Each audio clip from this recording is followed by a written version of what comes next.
Hello, welcome back. First of all, we have a message from Pan. Gives into the pain. Pan has gone AI. Looks like he's been pulled apart. Farewell, Pan. Lots of spells then, as usual, and a die portent as well. I think this is Ermor has cast Galegate. So there we are.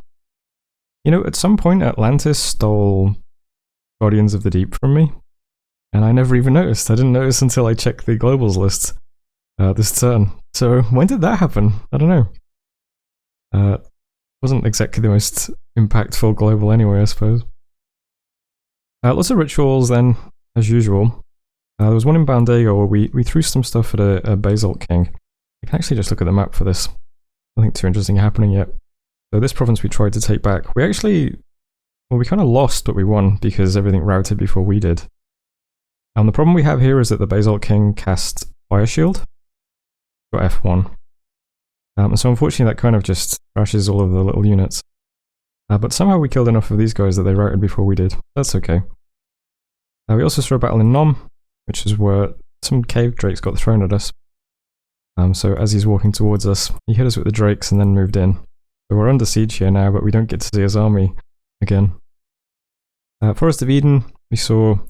oh, this was us throwing some rituals to burn down the temple that was here. So that was successful. And Might Marsh was another good one, where we threw a bunch of stuff into Atlantis' stack and we killed 4 boars and 8 werewolves. So there we go. Living Mercury is not too useful this time. This was pretty good though because we got to see some of the spells Atlantis might cast. He does a lot of Frozen Rain and Stone Rain, which does this, which is pretty powerful. We're going to have to watch out for this in the first few turns of the battle. Took care of those, yeah, that's a lot of projectiles flying in now as well. So Atlantis' armies will not be a pushover, they have a lot of really good evocations like we do. So that was good to see. AI Pan then tried to seduce some of our commanders. None of them were successful though, they all just died. Interestingly, they went up against a Woodhenge Druid and also died. It was just a battle of Swarm versus Vinemen. And apparently Vinemen win. So there you go.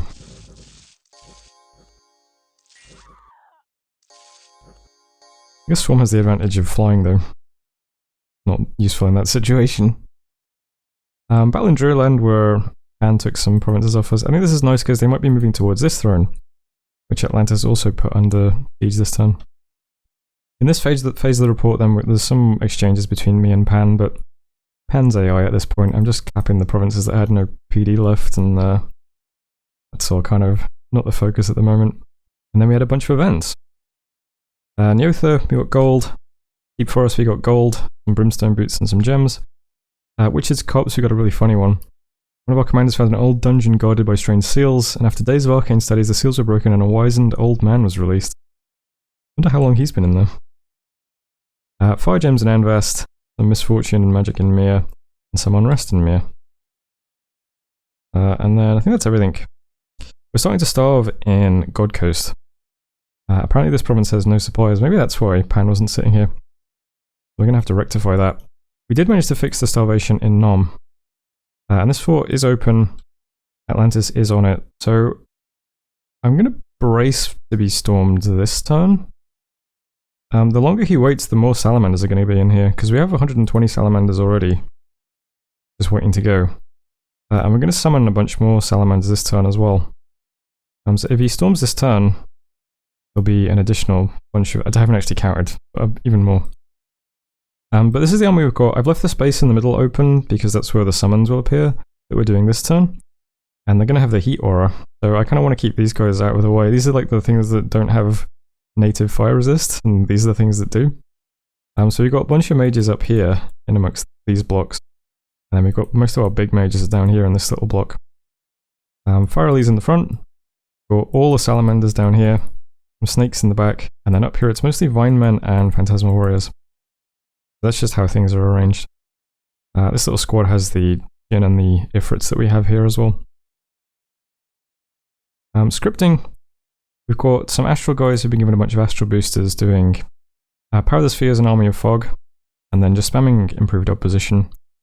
There are only 2 magic beings in the army, which is the golems, so hopefully we just pop those pretty quickly to get rid of them. That'd be quite nice. And then there's a ton of like really good astral spells that these guys can do when they go off script, so Mental Blast, AoE 3 with a 10% cast time, astral spell. We got Soul Sundering, got Greater Enslaved Mind for 1 person, and then there's Enslaved Group, which is AoE 1 Enslaved Mind. Loads of good stuff they can do when they go off script. Air Mages are going to do Vapor Warriors and then Greater Unending Chain Lightning. 5 points of armor negating shock damage that chains 13 times. That'll be a fun one. Fire Mages are going to do Pillars of Flame once Phoenix Power goes up. And then Earth Mages, and we do have a few, are going to just do a Vapor Warriors and then a bunch of Greater Blade Storms. This is an iron attack, so it might hurt my Ifrits unfortunately, but well, price we're going to have to pay.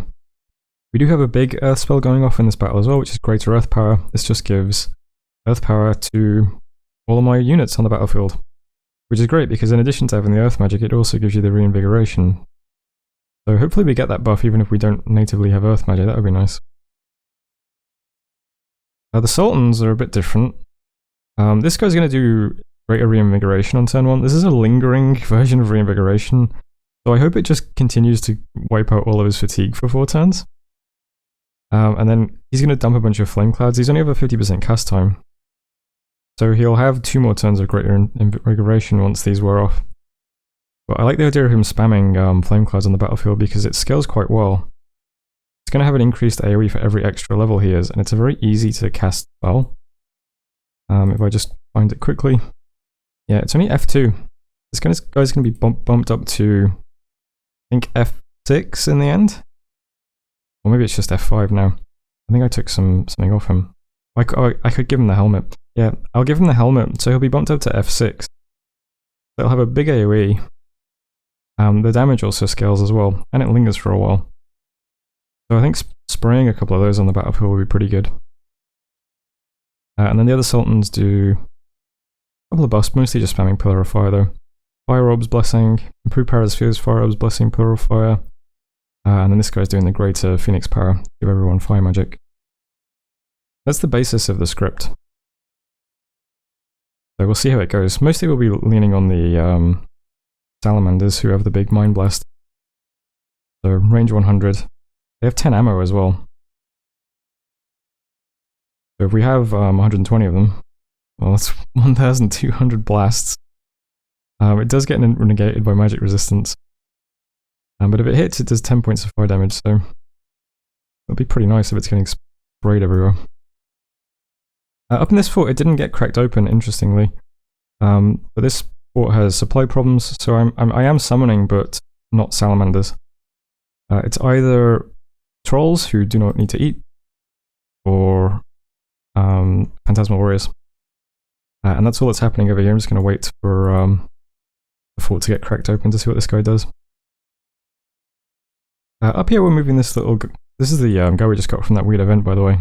The nerd who was shoved in the locker. These guys are moving up to just take this back. And I'm hitting this province with a Seeking Arrow. It's being sieged by Salmi at the moment. Okay. We hit it with a Seeking Arrow and hopefully we can take it next turn. And other than that, I'm still just setting things up here to take this fort, hopefully, in the future. So I'm still summoning stuff. A lot of my guys are forging endless bags of wine this turn everywhere. Because if he doesn't storm this turn, there's a chance that all of the salamanders we're summoning this turn will bust over into starvation again. Which would be unfortunate, because we wouldn't be able to stop that, well, fix it before he storms us. So I've tried to keep as many bags here as I can. We also needed some over here as well. But we're forging more of those.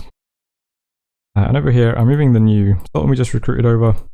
We've got more Sea King's Goblets on the way. I've got guys here forging a Wave Breaker, which is a trident that just gives you friendly currents immediately. So a commander can carry that. And an Earth Mage is also forging a Gate Cleaver as well. Give us a little bit more siege strength when we go underwater. I'm also moving stuff to Ungbaeloth this turn, and I am building a lab again, because we will start using this thing to just churn out skeletons. But I think they'll be useful in this region, assuming we don't lose these 2 thrones in the next couple of turns. And that's how things stand at the moment. Still generating a lot of blood slaves, but not using them for anything just yet. But I think that's the turn. So that's turn 58, bit of a long one, but thanks for watching. And I'll see you next turn when hopefully we have some big battles with Atlantis. Hello, welcome back. We cast a large number of spells, including Seeking Arrow. What was that? Yeah, unfortunately no scouts, so we can't see if it hit or not. Knowledge of the Birds, found all kinds of sites. 10,000 things, Garden of Weeping Stones, and a Weeping Stone as well. Let's check that out. So look at all the sites in this province now. Weeping Stone, a water gem. Copper mine, 20 gold. Great gold mine, 100 gold.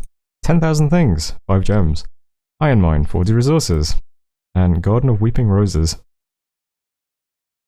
Oh, Weeping Stone and Garden of Weeping... Okay. But yeah. Bycliffe. Pretty incredible province. Yeah. There we go. That's probably the biggest payout we've got from the spell so far. I'll keep casting it when I can. Lots of random stuff happening then. We tried to kill this guy with some algae men, but unfortunately, yeah, Fire Shield, too good. Mushwood, we saw some Calcatoros attacking Atlantis. I don't know what this is. A bunch of random little battles then, but nothing too important. The big one, of course, is that there was a battle at Lower Fortress in Nom. Get to see some big armies. Here we go. Here is Atlantis. I made the mistake of thinking there was hardly any mages in this army, sort of relatively speaking. Because when you look at the log, it says that, you know, there's priests, these guys. The priests are actually mages though, so there's like 40 water mages here. In addition to the big stuff, like golems and basalt kings and stuff. Then we have Vapor Flames. Then we have my giant flaming army. I noticed that the salamanders in the middle are much more densely packed, so I guess if you summon something and then it fights on the same turn it got summoned, it just stays in box formation instead of undisciplined sort of spread out formation. Is that useful information to know? Would anyone win a battle because they knew that summoned units are more densely packed in the middle? Probably not. But it does mean that my units are a bit safer from the heat horror, I suppose. There's the army. We'll do squares.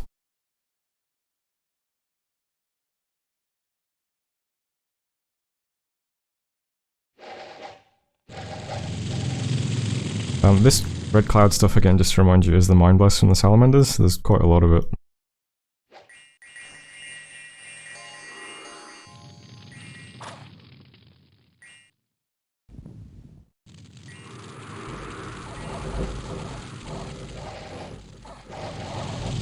There go a lot of those Water 1 priests from the fireballs.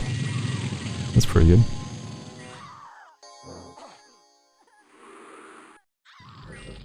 We also have the fire clouds being laid down as well.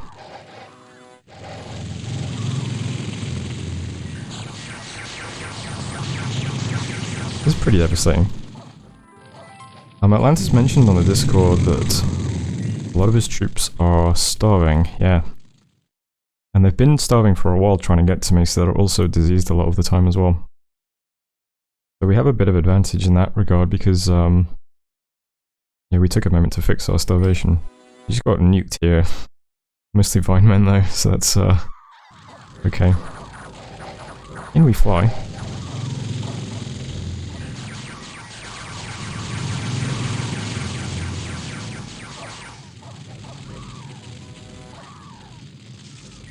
Those are some big spells, but mostly hitting vine men.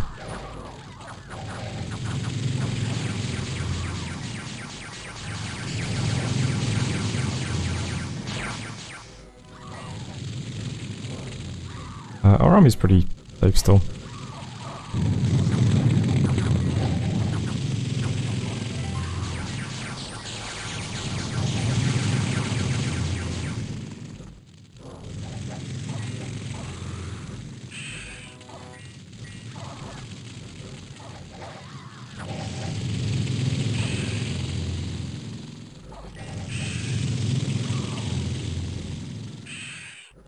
Doesn't really look like they're going to get through the gate.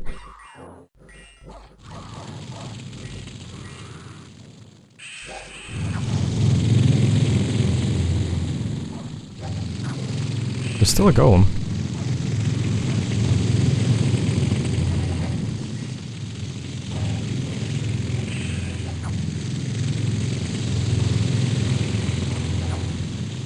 Fighting against my living pillar.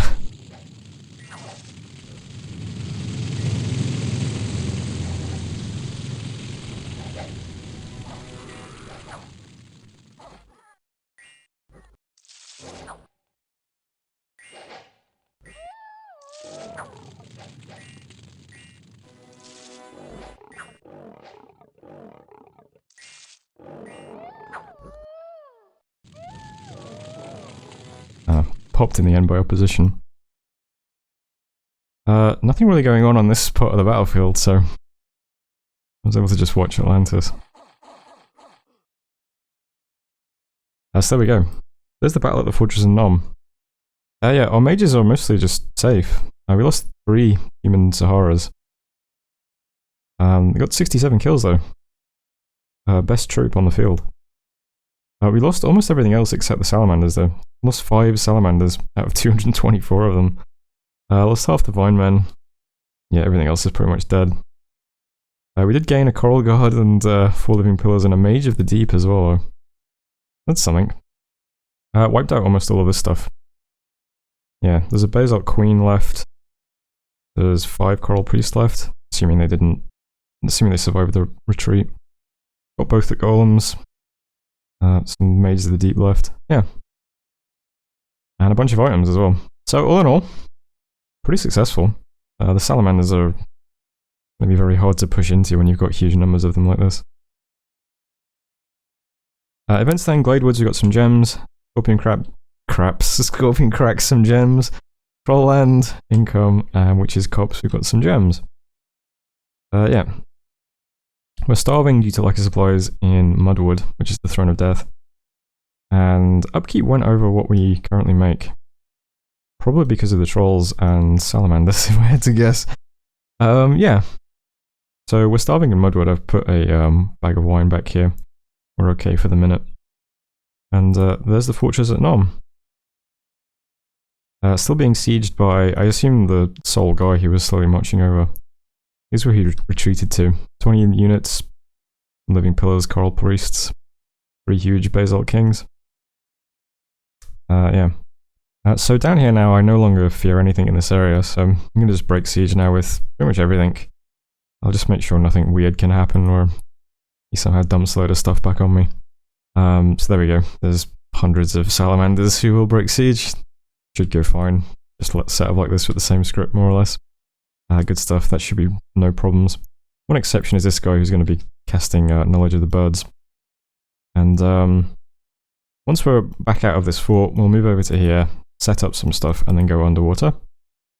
We have lots of stuff in the treasury now. Stuff doesn't need to be distributed just yet. But in terms of water-breathing items, we've got the Wave Breaker. This will let 1 mage go underwater and give us friendly currents. We've got the Shambaskin Armor, that's another mage underwater. We've got 5 goblets. That's 5 more mages plus some army. Yeah. Got enough stuff here to get a little army underwater. Seems pretty good. Can bring 4 water elementals with us. So we'll probably do that in a turn or 2. This turn I'm also forging some more gate cleavers and stuff. And I'm also... Let's see. 2 gate cleavers. Yeah. And over in Green Waters, I'm also going to get 1 more bishop fish to be with this army. We're in the position now where we have 4 H3s and 4 thrones that we're after. We still haven't claimed the Throne of Death or the Throne of Moon. Is it Moon? Yeah. Amusingly enough, the guy playing Atlantis in the Discord just said he doesn't really think he can do anything at this point. This was his throne lunge, and he also can't get through this wall at the moment. So he decided to just get a substitute. And he said, yeah, I'll just sub out now that I'm throne leader and, you know, Cataclysm's 2 years away. I didn't know what to say. Because I've intentionally not been claiming the thrones, because I don't want people to know I'm claiming thrones. Because I was going to just claim all 4 at once right when I had them all. So this guy isn't actually the throne leader I am, I just have 2 unclaimed. But I didn't know what to say. I didn't know what if to say. Hey, I actually could easily claim thrones, and as soon as my army gets out, I'm gonna go after another 2 thrones. So the game might end pretty shortly if you want to just stay in for a few turns. But the whole point of not claiming them is to disguise the fact that that's the position I'm in. So I just didn't say anything. If we're intentionally disguising and players are making decisions on the basis of the fact that we're disguising, then that's fine, right? And you got to substitute. So Atlantis is still in the game. It hasn't disrupted anything. But people just think we're not quite as dominant as we are. So over here in God Coast, he can't get through these walls. I don't know if he's going to move any more stuff over, though. We can see from the report his god is actually here now, which I don't think we've seen in previous battles. So there's still a possibility he could move some stuff onto this fort during this period. So I'm not going to break siege here. I'm just going to take 1 turn to just summon some salamanders. I think we have 8 people casting it, or 10, or some number of people. I think I worked out there's like 96 salamanders being summoned this turn, so yeah, that'll fine. That'll fill out this army really nicely. We've got a lot of really high quality troops already. Throw in the addition of 100 more salamanders and this army becomes completely unbeatable, I think. So next time we'll break siege here, and then we're just going to walk to here and hopefully take this throne around the same time. And that's still the plan. That's all that's really happening this turn. Just breaking siege here, summoning salamanders here, doing some more forging to prep for this. And I am setting up stuff here now as well. We've got a Kakithiad here with a staff. He's casting improved long dead archers. That's going to be 50 skeletons a month. And we could get some more Kakithiads here to keep bumping that up. Our death income isn't great, but we have a huge stockpile, so that's fine for now. We can claim the Throne of Death if we want more death gems too. So I've got a Blood Mage here who's going to start summoning Kerr. We'll start blood hunting here. I've got a Commander waiting for the Samargals we're going to summon to start patrolling. I'm doing the skeletons. So we'll start doing all the stuff here, and this becomes an ally factory to help us push in this direction. So that's great as well. And next turn we should hit, well, in 2 turns we'll hit Evocation 8 as well, which would let us cast Maelstrom if we want to, which would be more gems. So why not? The next time I'll probably move my god underwater to cast that the turn after. And that's the position things are in at the moment. So all in all, pretty good so far. Up here I'm going to try and take this fort back as well. It's not a huge deal at the moment, but looks like is moving into Ermor at least. A huge Mushu and Deers and Devils. Nice army. Yeah, so we're still just gradually taking this stuff back. And that's the turn. 2 scouts do it. 2 commanders do nothing, just scouts. Gold is very pressed at the moment, so these are the last 2 scouts we're sending out. We've got such a huge network of scouts through pretty much all of this territory, all the way through here, all the way down here, and then through most of Pan's territory as well, all the way to here. So that was turn 59. Thanks for watching. I'll see you next time.